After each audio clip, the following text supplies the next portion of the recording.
1 मे 1960 आपण दरवर्षी महाराष्ट्र दिन साजरा करतो.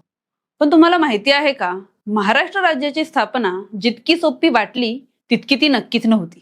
यामागे असा काही राजकीय संघर्ष होता ज्यामुळे भारतातील सर्वोच्च पदावर बसलेल्या व्यक्तीला राजीनामा द्यावा लागला होता, ज्यामुळे मुंबईचं अस्तित्वच धोक्यात आलं होतं. आज आपण इतिहासाच्या पुस्तकात न सापडणाऱ्या अशा काही सत्यांवर प्रकाश टाकणार आहोत, जी महाराष्ट्रातील प्रत्येक व्यक्तीला माहीत असायलाच हवी.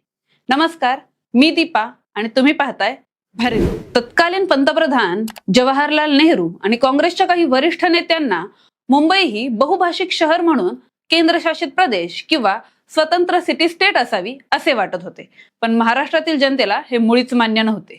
मुंबई हे महाराष्ट्राचे आर्थिक इंजिन होते आणि ती वेगळी करणं म्हणजे महाराष्ट्राचे कंबरडेच मोडण्यासारखे होते. तुम्हाला वाटत असेल मुंबई सहज महाराष्ट्राला मिळाली, पण तसं अजिबात नव्हतं. मुंबई महाराष्ट्रापासून तोडण्याचे अनेक प्रयत्न झाले होते. ही लढाई फक्त जमिनीची नव्हती, ती होती अस्तित्वाची. C.D. देशमुख हे तेव्हाचे भारताचे अर्थमंत्री होते. ते अत्यंत अनुभवी होते आणि नेहरूंच्या जवळचे मानले जात होते. जेव्हा केंद्राने मुंबई महाराष्ट्रापासून वेगळे ठेवण्याचा निर्णय घेतला, तेव्हा C.D. देशमुख यांनी चक्क त्यांच्या मंत्रिपदाचा राजीनामा दिला.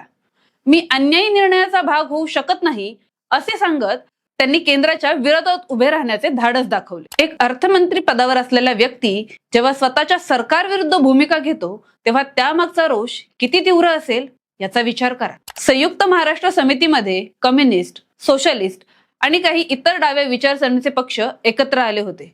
काँग्रेसच्या आतही एक गट होता जो महाराष्ट्र निर्मितीसाठी आग्रही होता. नेहरू आणि तेव्हाच्या काही वरिष्ठ नेत्यांचा भाषिक राज्य निर्मितीला विरोध होता. ही लढाई केंद्र विरुद्ध राज्य अशी बनली होती. यात सुमारे 105 हुतात्म्यांचे बलिदान व्यर्थ जाऊ नये म्हणून महाराष्ट्रातली सामान्य जनता रस्त्यावर उतरली होती. आज आपण जे महाराष्ट्र राज्य अनुभवत आहोत ते या संघर्षाची देणगी आहे.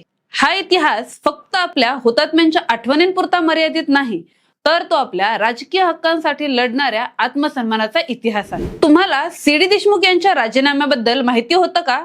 कमेंटमध्ये नक्की सांगा.